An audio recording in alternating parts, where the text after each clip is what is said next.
Il est donc temps de faire le point avec nos forces de l'ordre qui, bien évidemment, lorsqu'on évoque ces chiffres, sont concernées puisqu'elles sont au travail pour répondre aux besoins. Thierry Clerc, délégué syndical de l'UNSA Police. Bonsoir Thierry Clerc. Oui, bonsoir.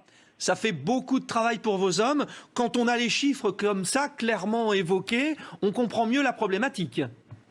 Effectivement, c'est une mission supplémentaire que nos collègues en fait, doivent assumer.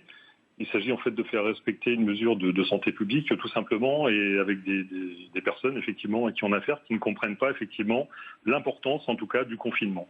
Et je pense que en tout cas la mission qui est confiée à nos collègues est une mission importante. Les collègues remplissent effectivement cette mission avec discernement bien sûr, mais je veux dire on arrive à un niveau d'action relevée qui est quand même conséquent.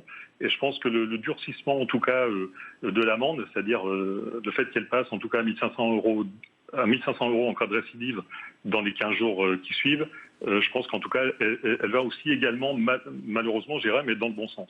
Alors, toutes les composantes de nos forces de l'ordre, je dirais, sont liées. Alors, bien sûr, la gendarmerie, la police municipale, mais la question des villes qui vous concerne directement, la police nationale, est peut-être plus prégnante parce que il y a cette présence en nombre des gens et peut-être un confinement plus difficile à supporter en ville. Ça rend votre tâche, vous les policiers, encore plus compliquée. Si on veut faire un comparatif avec la gendarmerie, effectivement, on a 80% en tout cas de population à couvrir dans les milieux urbains. C'est un chiffre conséquent et effectivement les missions de police, en tout cas en plus de celle du contrôle de l'attestation de déplacement, on a également toutes les missions qui sont des missions de police secours, les missions en tout cas qui concernent en tout cas la sécurité publique.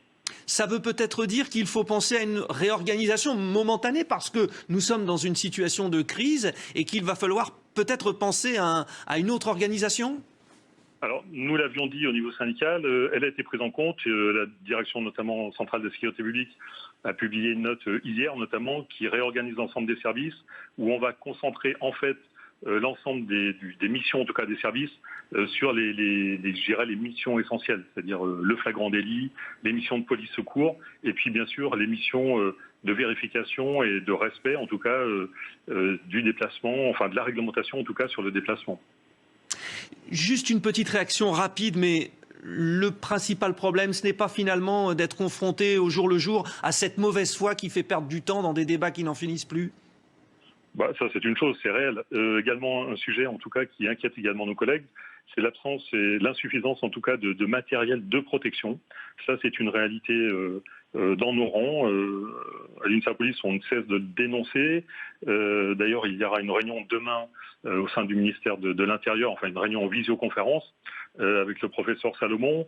On ne comprend pas effectivement pourquoi le port n'est pas généralisé dans le cadre des missions, en tout cas, de voie publique pour l'ensemble des fonctionnaires de police. On a une note notamment de la sécurité publique, de Jean-Marie Salanova, qui est le directeur central de la sécurité publique, qui en fait n'a pas été publiée. On se demande où est cette note qui prévoit que le port puisse se mettre en place, en tout cas, lorsque les conditions, en tout cas, de l'action de police l'exigent.